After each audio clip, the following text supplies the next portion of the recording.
feel like I'm in a Wes Anderson movie. How many things was that? Let's count. Seat back, seat side, seat belts, all of the clips that were supposed to be here. Ah! Hello from behind the window glass. Either way, I'm going to put it on for the moment because it's very easy to take this off. I don't have to remember. Now, this license plate was originally registered to Dingus, my E36, which is now gone. But I'd like to present to you our new registration. Hello again, and welcome back to Skelly's Garage. My name is Sam. This is Faff, my 2001 BMW 540i, and this is part 2 of the Unfaffening. You might be wondering, what is the Unfaffening? Well, our task here is fairly straightforward. There are a lot of things wrong with this car. Some of them are pretty serious, some of them not so much. My goal with these next few releases is to get the car into a state where we can get in, start it, drive it, and have a nice ride. No extraneous check engine lights, no check control, nothing like that. This will finally allow me to have a car that I can enjoy driving for a little while and then take it to a body shop so that it can get the rust and the other body issues taken care of. I found a body shop not very far away from here that looks relatively promising, and through conversations with them, it seems like they might be a good fit to take on the work that I need this car to have done. So that's our goal. Let's do it. Where we last left off was these sway bar links. Now, I did go out and buy one of these cone wrenches, and so let's put the sway bar links in, tighten the rest of the front suspension to spec, and then we can get started on other fun things. The sway bar link is connected at the strut and at the sway bar itself. Washer goes on the top. Turns out we actually didn't need a cone wrench. We put a wrench on the back of the sway bar link, and then we can rotate it with the nut. If you don't hold the back of the sway bar link, this rod is just going to spin forever. So let's do it again on the bottom.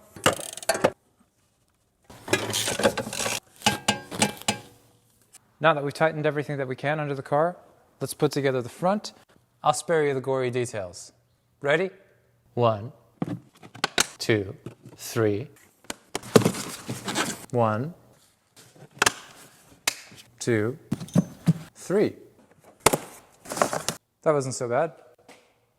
Before we continue though, I'm going to take you back in time just so that you can see some other stuff that we did. I'll see you in a few minutes. Welcome to my apartment. These are the two headlights from the E39, and we're going to replace the adjusters in them today.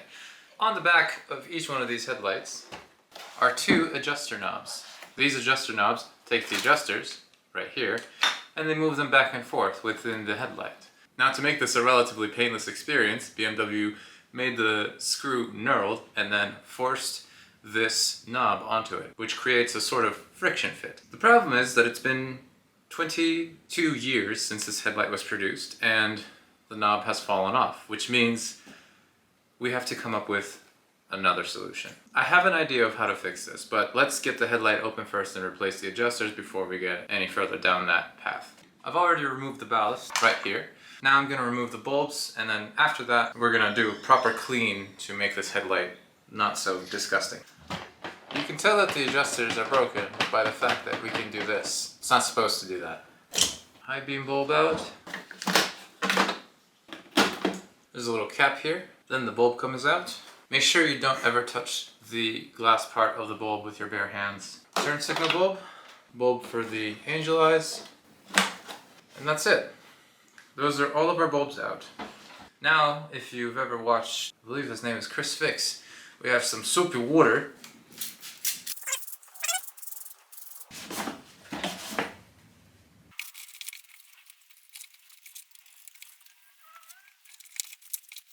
I don't even know if you can see this, but it is disgusting.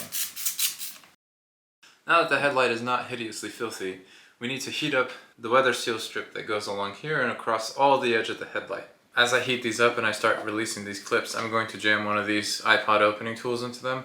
That keeps it open so it's not going to close back up on us.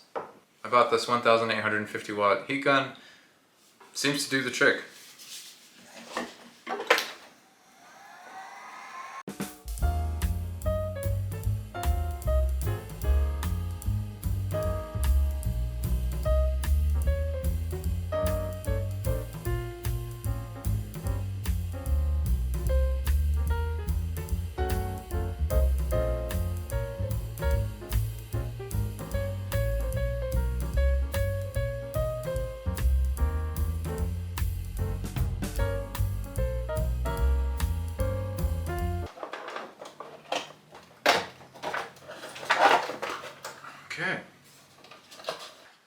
Here is our headlight. Let's take this face off.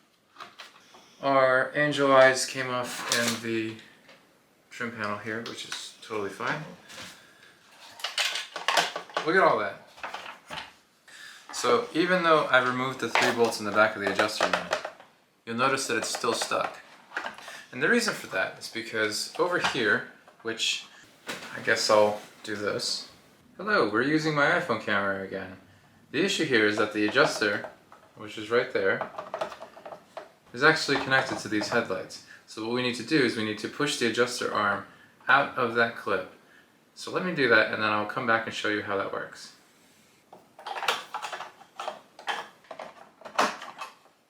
That was so much easier on this headlight.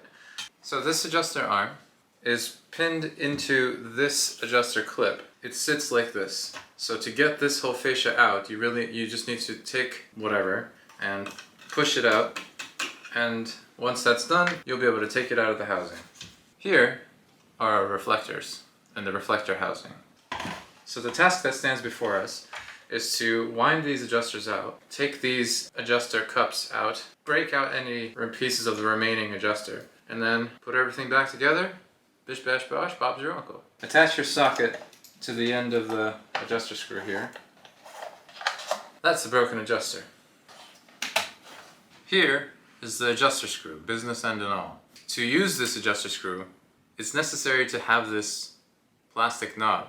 This knob seems to have worn, or perhaps it's just old. We're gonna need to find some way to make this rotatable, because otherwise this is not a part you can buy new. This is not a part you can buy new.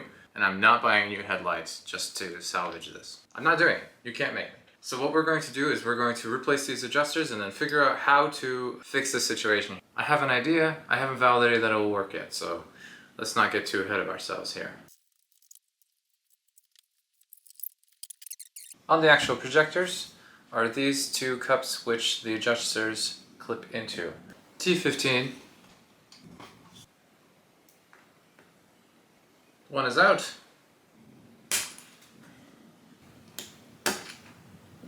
There we go.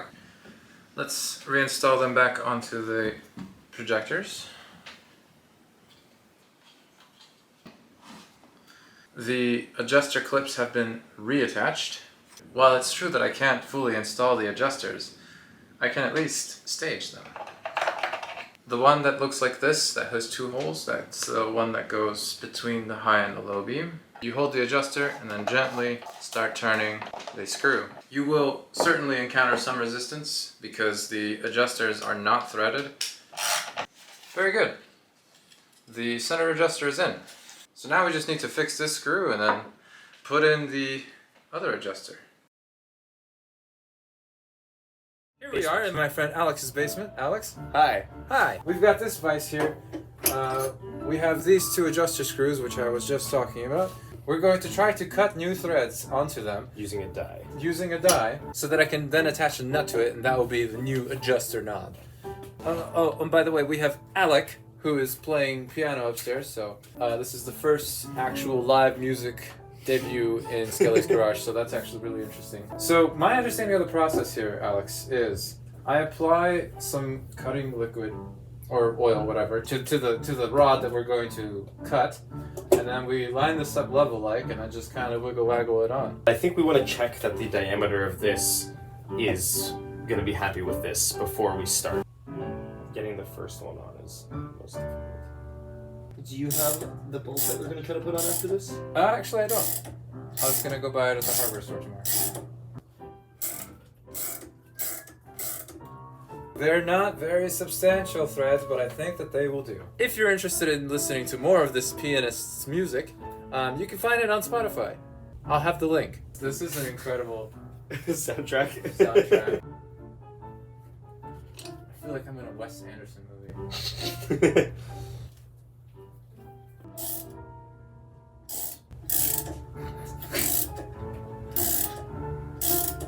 I hope this works. So, second one is done. Alex has brought up an interesting and valid point. These threads are really not very high, so there's a very strong possibility that putting it on this is not going to work. Give it I a guess shot. we'll find out. If it doesn't work, come back, grind it down. Yep. Do one more size down. Alex, I can't thank you enough. Do you have anything to say for our friends, the 3 viewers that will see this video? Hello. Nothing interesting to add. Alex has a school bus. Anyway, it's time to go back to... Where was I? It's time to go back to the living room to see if our fix worked or not. Welcome back. Let's see if our fix worked. I cut new threads on these screws, and I did confirm that these nuts, which I bought, screw on just fine. Now our task is to install everything back and make sure that everything works as intended. I'm going to use a little bit of silicone spray here to make sure that the adjuster screw is able to go through the adjuster without too much of a trouble. I'm going to use the other nut as sort of like a jam nut. It worked. That's amazing. I'm very happy with that. It looks a little bit janky, yes. Does it look perfect? No. But it's much better than buying a brand new light, and the functionality is the same. Once I get this into the car, I'll be able to align this correctly, and then we won't need to touch it again. Alrighty, let's put these back together. We need to put on the secondary faceplate with the halos installed. Once that's seated, I'm going to use the heat gun to warm it up and push it in all the way. The secondary face has been attached. Now we need to attach the lens cover. The way that this is done, we get the tab sort of in place, we heat up the butyl, then we push it in. Do you want to come around this side? And there's our mended headlight. Next we put on this other gasket that goes across the top. But I'm not altogether happy with the way that it looks. I'm going to see if the dealer can source me a new one of these. Either way, I'm going to put it on for the moment because it's very easy to take this off. I don't have to remove the headlight. It comes off.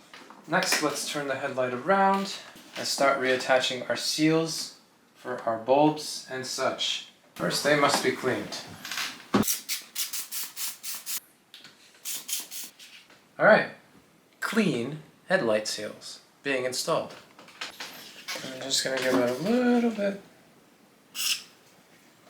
of silicone just to make sure that it slides on easier. Same thing on this side. High beam bulb going in. And there is our rebuilt headlight.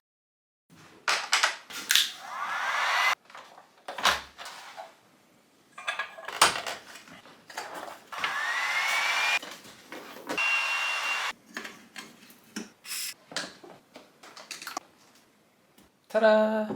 It's the second headlight. Done. No more noises. Welcome back. I hope you enjoyed the time warps as well. Anyway, now it's time to put these headlights in. Remember how I said I didn't like the way that these looked? We have new ones from BMW. That is so much nicer. Look at this versus look at this. This entire lip is just missing on the old one. Do the same thing on this side. Let's make sure the adjusters work correctly.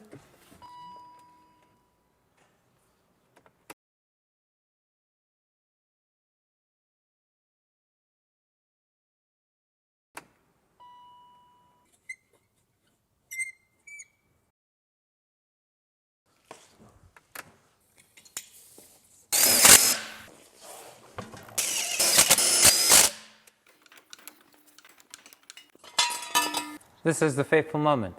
Will I be able to pull the jack out? We'll see.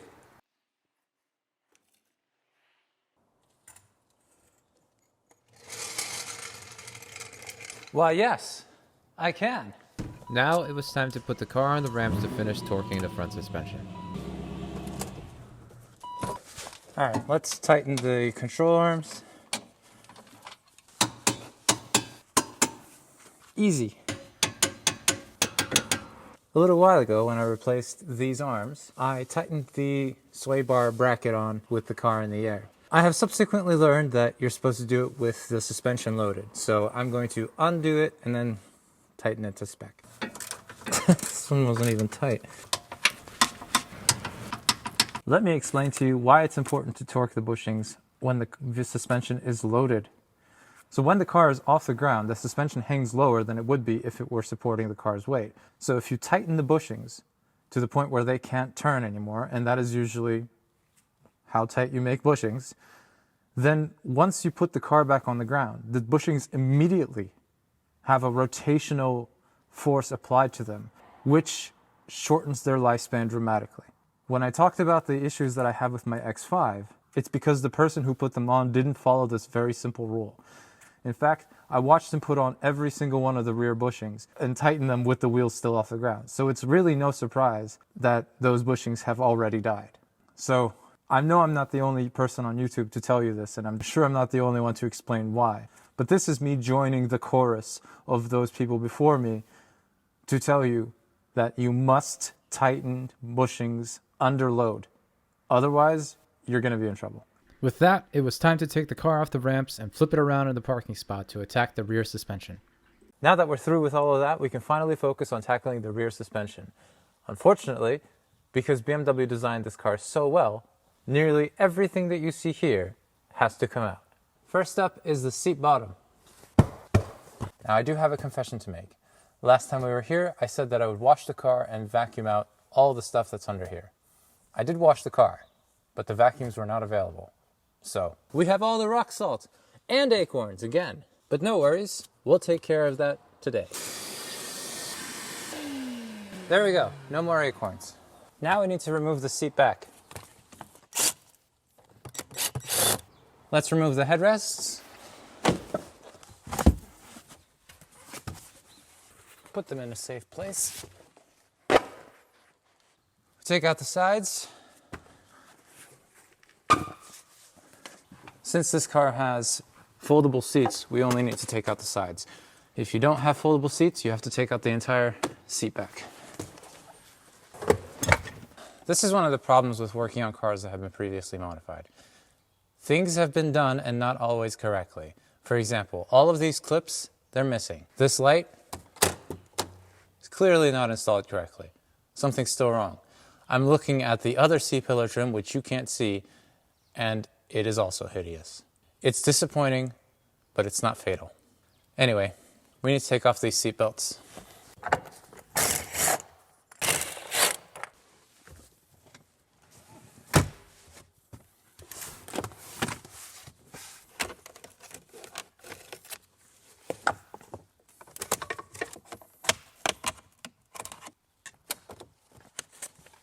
Okay, now that that's done, we just need to take out these lights and this C-pillar trim.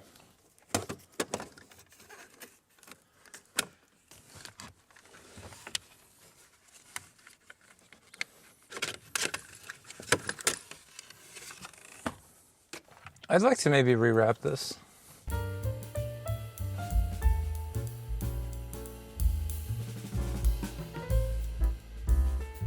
These are the two lights that I pulled out. One of them obviously works fine. This other one is broken. So we're gonna try to take this apart later and fix it. So we'll see how that goes. In the meantime, let's get the other panel off and we'll get going.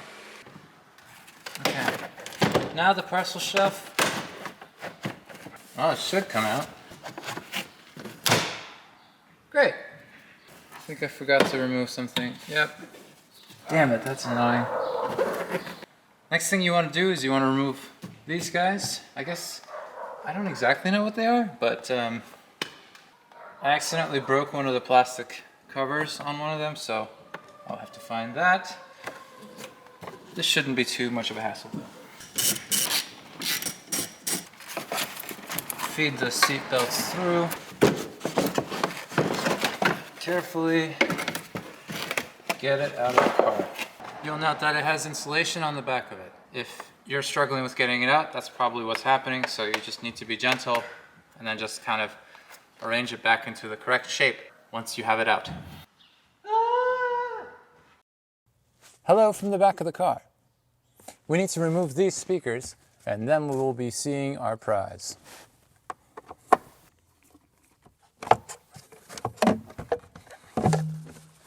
Disconnect the connector and put it someplace safe. Hello friends, you're inside the car with me. It is my belief that we are very close to the prize. I know I could look into the manual for this, which is how I knew how to do all of this so far, but the manual's all the way over there. So I am fairly confident that once we take this seat belt off here, we'll be able to peel back this insulation, and the mounting bolts for the suspension will be right here. Are you a 16? Nice. You are. Sweet. These are not on there very tight. Yet another mark of someone's been in here. Let's see if we can finally claim our prize. Do these have to come out somehow? Jesus Christ! How many things can there be to replace? I can't believe how many things there are to remove on this car. God damn it! Oh, E39, will you finally let me have access? Yes! And there it is. How many things was that? Let's count. Seat back, seat side, seat belts, all of the clips that were supposed to be here, C-pillar trim light, these anchor points, the speakers, the parcel shelf, and this insulation. Are you kidding me, BMW? This is insane. I've removed rear suspension on many other cars, including many other BMWs. On the E46, it is so simple. You open the trunk, you remove like this siding, and it's there. On the E36, it's exactly the same way. The X5, which we did not that long ago, was so much less complex. This is ridiculous. There is no excuse for this kind of stupid design. Anyway, off my soapbox. Let's get this done. Before we continue back here, we have to do some work under the car.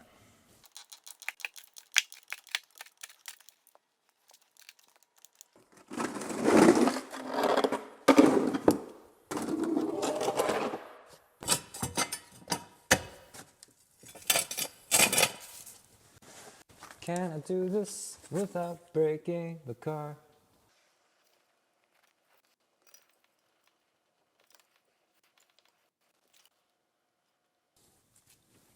Nice. I'm not going to make the same joke a third time. Let's get the wheels off.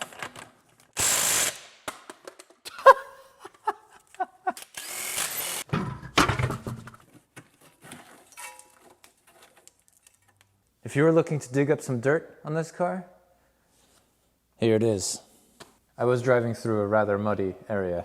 Once we get out of here, I'll go to the car wash again, and I'll bring the ramps with me this time, and we'll do a thorough clean of everything. Luckily, once you've removed about half of the interior, the rest of the work is really not that crazy. First, we need to remove this ride height sensor. Now that the ride height sensor is disconnected, we can proceed to other things. Oh man, there's so much mud. So, BMW instructions say that you could just remove this bolt and then this should come out. However, other instructions say that you should remove this arm first. Hi, it's me from the editing desk. In the next minute or so, I'm going to tell you a whole host of incorrect information. Indeed, the BMW instructions differ from many other sources, but I'm wrong about the reasons as to why that's correct. I'll explain in a moment. And the reason for that is because to remove the shock, we have to get at this bolt here, which you can't see. But you can't get at this bolt because the sway bar links are in the way. And you can't remove the sway bar links because this arm is in the way. So, let's take that stuff off. Alright, so I promised you an explanation, and here it is. The reason that the instructions in the BMW service manual differ from other sources is due to the fuel filler pipe. Yes, I know it's gross, don't at me. It is extremely difficult, if not impossible, to remove the passenger side rear suspension without first either removing one of the control arms or the fuel filler neck assembly. On the other hand, the driver's side, that is, without the filler neck, is totally doable. Also, The BMW manual assumes that you're removing stock suspension and replacing it with stock suspension. However, when you're changing the vehicle's ride height, you should readjust every one of the bushings so that you don't destroy them.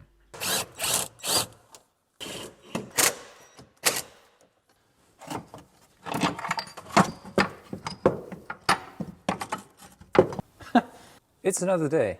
So what I've decided that I'm going to do is I'm going to remove this arm and then take off these sway bar links, and then we'll hopefully be able to remove this.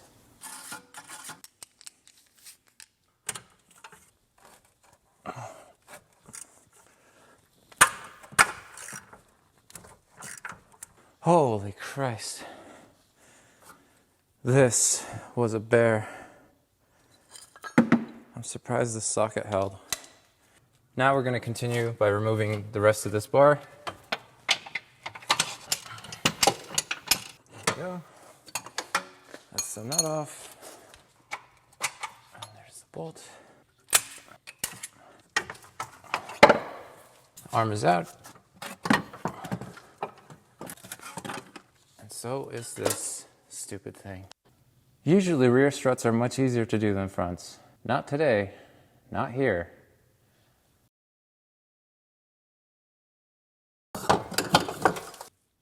Huh, interesting. I guess on the driver's side where you don't have the fuel filler cap in the way, you could get away with just doing it this way. There is still one thing that we need to remove before we continue, and it is these sway bar links. Just like in the front, the rear sway bar links on this car are in very bad shape. So I'd like to replace them because it's a lot easier to do it now than it would be to do it later. But the new ones won't arrive until later tonight. So we're just gonna take these old ones off and then finish everything tomorrow. The idea with these rear ones is exactly the same as it is with the front. We take 16mm socket, put it on the nut. Where's the wrench? Where the f is the wrench? Once you start trying to loosen it with the wrench, you'll notice that the sway bar link is kind of rotating in the back. And then you can use your trusty 16mm wrench, which by the way, is not really a common size. Line it up, and there you go. That is in fact the general idea of how these sway bar links should work. However, these particular ones were probably original to the car and refused to cooperate. So I had no choice but to cut them off. One should always take the necessary precautions.